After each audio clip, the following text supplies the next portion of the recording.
Assalamualaikum warahmatullahi wabarakatuh. Saya Rizkayu Andira. Pada kesempatan kali ini, saya akan mempresentasikan PowerPoint dengan judul Perilaku Konsumen dalam Konteks Jasa. Adapun pembahasan yang dibahas pada kesempatan kali ini adalah yang pertama, pendahuluan dan kemudian faktor-faktor yang mempengaruhi perilaku konsumen serta perilaku pembelian konsumen. Pendahuluan. Konsumen memiliki keberagaman karakteristik yang berbeda, mulai dari umur, penghasilan, pendidikan, minat, dan hal lain yang memiliki pengaruh akan perilaku konsumen dalam pembelian dan konsumsi jasa. Konsumen sendiri membeli beragam jasa dengan bermacam interaksi baik itu kepada penjual maupun pemasar. Dan dengan lingkungan sekitar, konsumen dapat memberi pengaruh pada perilaku konsumen dalam pemilihan jasa yang akan dibeli atau dipakai.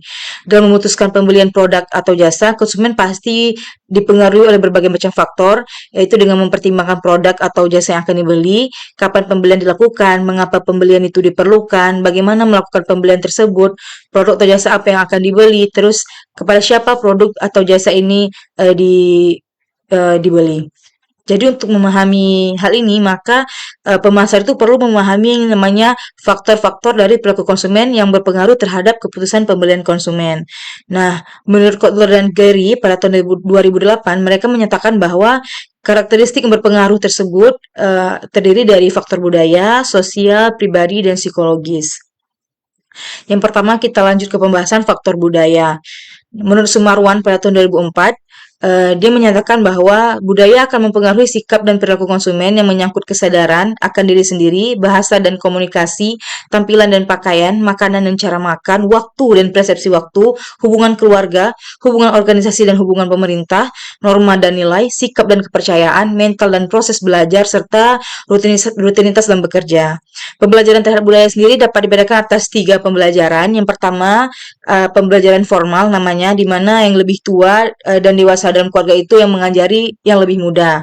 Selanjutnya pembelajaran informal, yaitu seseorang yang meniru perilaku dari figur tertentu, misalnya teman, anggota keluarga lain, dan orang lain. Selanjutnya pembelajaran tiga namanya pembelajaran teknis, itu di mana guru mengajar muridnya dalam sekolah tentang yang wajib dilakukan atau cara melakukan dan mengapa dilakukan. Jadi walaupun iklan perusahaan itu mempengaruhi ketiga tipe pembelajaran budaya tadi, tetapi banyak pembelajaran budaya informal yang digunakan untuk pemberian model perilaku yang akan ditiru oleh audiens. Misalnya iklan dari usaha jasa coffee shop yang semakin tren di belakangan ini, di mana teman sebaya akan dominan memberikan pengaruh pemilihan coffee shop dan mendorong keputusan pembelian sebagai akibat dari perilaku konsumen yang sudah dipengaruhi oleh proses pembelajaran informal tersebut. Selanjutnya subbudaya. Subbudaya adalah sistem nilai berdasarkan pengalaman hidup dan situasi yang terjadi dalam kelompok masyarakat. Setiap budaya pasti memiliki subbudaya lebih kecil atau kelompok yang memiliki sistem nilai yang sama sesuai dengan pengalaman hidup dan situasi umumnya. Subbudaya berkaitan dengan kebangsaan, agama, kelompok suku atau ras, geografis, usia, jenis kelamin, pekerjaan, kelas sosial. Jadi umumnya subbudaya itu menciptakan kelompok pasar yang penting sehingga pemasar itu perlu mendesain produk dan strategi pemasaran khusus untuk kelompok pasar tersebut. Jadi untuk pemasar harus berupaya memaksimalkan pemahaman keberagaman keanggotaan subbudaya dengan interaksinya dalam mempengaruhi perilaku konsumsi yang sesuai dengan konsumen sasaran, dengan tidak membuat batasan target subbudaya tunggal.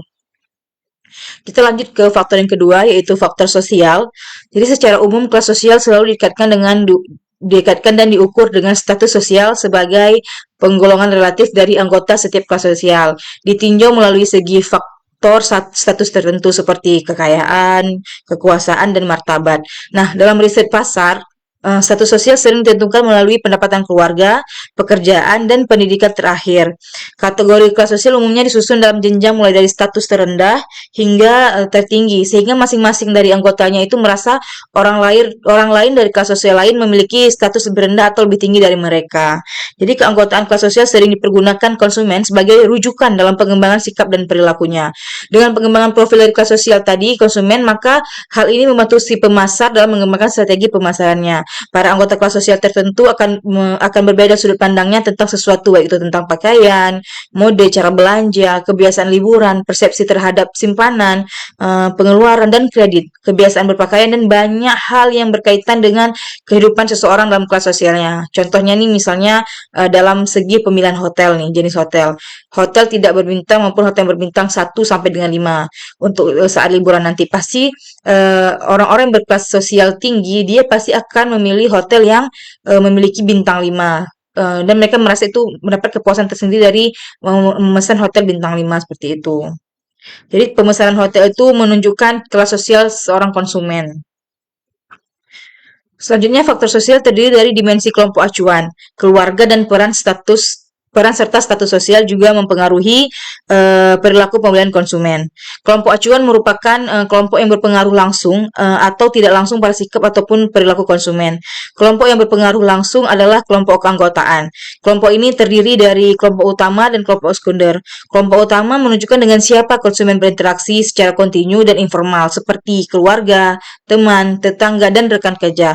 Kelompok sekunder dapat terdiri dari kelompok agama, profesional, dan serikat pekerja yang biasanya lebih formal dan berinteraksi secara kontinu. Selanjutnya, kelompok acuan mempengaruhi anggota dalam hal ekspos individu pada perilaku dan lifestyle, konsep diri dan sikap yang dapat berpengaruh pada produk dan merek pilihannya.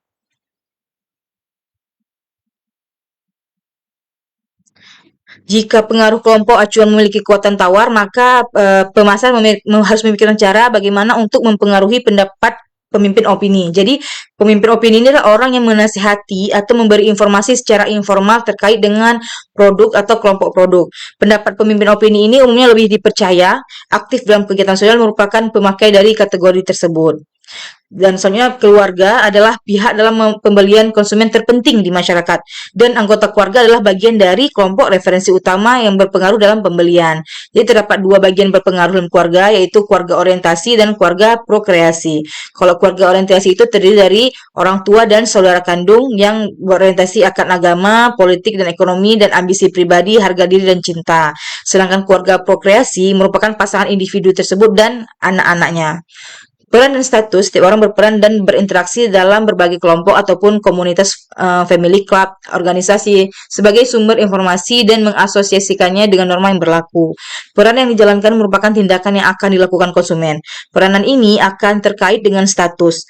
Contohnya misalnya nih, dokter spesialis pada jasa layanan kesehatan mungkin itu memiliki status lebih tinggi daripada dokter umum, dan seorang dokter spesialis jantung itu dipersepsikan biasanya berstatus lebih tinggi dibandingkan dengan dokter spesialis kulit.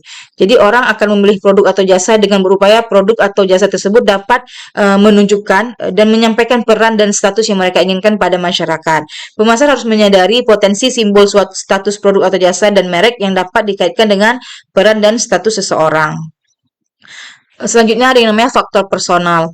Kepribadian umumnya digambarkan melalui rasa percaya diri, kemandirian, penghormatan, kemampuan sosial, defensif, dan keinginan adaptasi.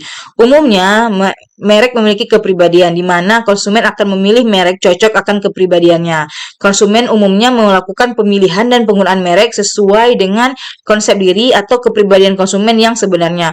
Walaupun kecocokan dapat didasarkan pada konsep diri konsumen secara ideal atau bahkan pandangan orang lain terhadap diri konsumen.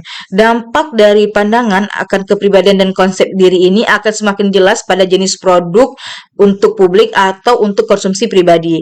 Konsumsi dengan rasa percaya diri yang tinggi lebih sensitif akan penilaian orang lain terhadap dirinya, sehingga lebih cenderung memilih merek produk atau jasa yang dikonsumsinya dengan kepribadiannya. Pemilihan produk kecantikan dengan merek tertentu akan menunjukkan kepribadian konsumen yang menggunakannya. Jadi, kepribadian itu sangat berpengaruh terhadap keputusan pembelian seorang konsumen. Gaya hidup merupakan pola hidup konsumen yang diekspresikan melalui aktivitas, minat, dan persepsi. Pemasar perlu mengidentifikasi hubungan produk dengan gaya hidup mereka. Keputusan konsumen dipengaruhi nilai sebagai bagian kepercayaan sebagai dasar perilaku. Nilai dominan dalam diri konsumen akan mempengaruhi perilaku atau sikap dalam melakukan pilihan produk atau jasa dan keinginan konsumen dalam waktu lama. Pemasar yang melihat konsumen secara melalui nilai-nilai yang dianut konsumen yang mempengaruhi tingkah laku pembeliannya.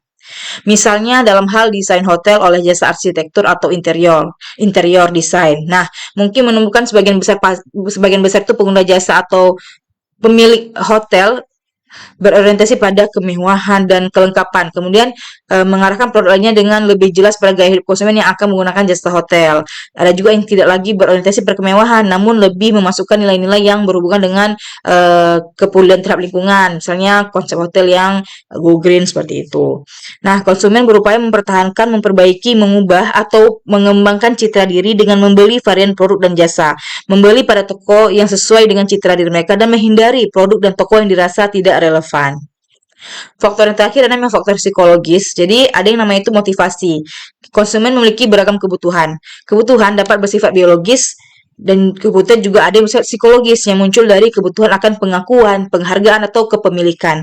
Kebutuhan ini menjadi pendorong dalam pemenuhan kebutuhan dengan tingkat intensitas dalam mendorong konsumen untuk bertindak. Nah, selanjutnya ada namanya persepsi. Persepsi konsumen itu termotivasi untuk bertindak dipengaruhi oleh persepsinya terhadap kondisi tertentu. Persepsi sebagai proses untuk memilih, mengorganisir, dan menafsirkan masukan informasi dalam menciptakan sebuah arti. Persepsi konsumen terhadap produk atau merek yang sama akan berbeda disebabkan proses persepsi yang terdiri dari perhatian selektif, distorsi selektif, dan ingatan selektif. Motivasi merupakan pendorong yang ada dalam diri konsumen yang membuat mereka bertindak. Setiap konsumen itu mempunyai yang namanya beragam kebutuhan dan keinginan yang ingin dicapai. Jadi semua perilaku berorientasi pada tujuan yang hendak dicapai. Kebutuhan dan tujuan dapat diubah seiring dengan rangsangan yang diterima konsumen. Pemasar perlu memahami apa yang memotivasi konsumen memperoleh sebuah produk. Persepsi merupakan proses dengan apa konsumen memilih, mengatur, dan menafsirkan rangsangan menjadi sesuatu yang berarti. Mayoritas rangsangan dirasakan konsumen pada tingkat kesadarannya sehingga mereka mengorganisir semua persepsi dan menafsirkannya secara subjektif sesuai dengan harapannya. Selanjutnya, tipe perilaku pembelian konsumen. Perilaku pembelian konsumen akan berbeda untuk setiap tipe produk yang dikaitkan dengan tingkat keterlibatan pembeli dan tingkat perbedaan di antara merek. Tipe perilaku konsumen ada 4. Yang pertama, perilaku pembelian yang kompleks. Itu bercirikan keterlibatan konsumen dalam membeli yang tinggi dan pertimbangan yang sangat tinggi terhadap keberagaman merek. Nah, konsumen mempunyai perilaku pembelian kompleks ketika memiliki keterlibatan yang tinggi dalam membeli dengan pertimbangan merek yang sensitif. Selanjutnya, perilaku membeli yang mengurangi ketidakcocokan. Keterlibatan konsumen tinggi, namun pemilihan mereknya itu memegang peranan yang kecil, sehingga perilaku mengurangi ketidakcocokan terjadi pada konsumen terlibat tinggi namun memiliki sedikit pertimbangan terhadap merek. Yang selanjutnya ada namanya perilaku membeli karena kebiasaan, bercirikan keterlibatan konsumen yang rendah dan pertimbangan akan merek juga rendah. Perilaku pembelian kebiasaan terjadi karena penggunaan produk merupakan kebiasaan yang dilakukan. Dan terakhir ada yang namanya perilaku membeli yang mencari variasi, bercirikan keterlibatan konsumen yang rendah namun pertimbangan merek sangat penting. Konsumen pada perilaku ini lebih kepada mencari keragaman atau variasi penggunaan produk. Nah, perilaku konsumen merupakan suatu hal yang dinamis, mendorong interaksi dan pertukaran yang berimplikasi pada strategi pemasaran. Pemahaman akan perilaku konsumen jasa dapat dilakukan dengan memahami karakteristik yang berpengaruh terhadap perilaku konsumen yang terdiri dari dimensi budaya, sosial, pribadi, dan psikologis. Tipe perilaku konsumen terhadap pembelian jasa akan berbeda dalam setiap tahapan pra-pembelian, interaksi jasa, dan pasca interaksi, dengan memperhatikan atribut dalam tipe perilaku konsumen, atribut pencarian, pengalaman, dan kepercayaan, sehingga tipe perilaku diidentifikasi atas perilaku pembelian yang kompleks, pembelian karena kebiasaan, dan mencari variasi. Sekian presentasi saya pada kesempatan kali ini, semoga bermanfaat untuk teman-teman semua. Assalamualaikum warahmatullahi wabarakatuh.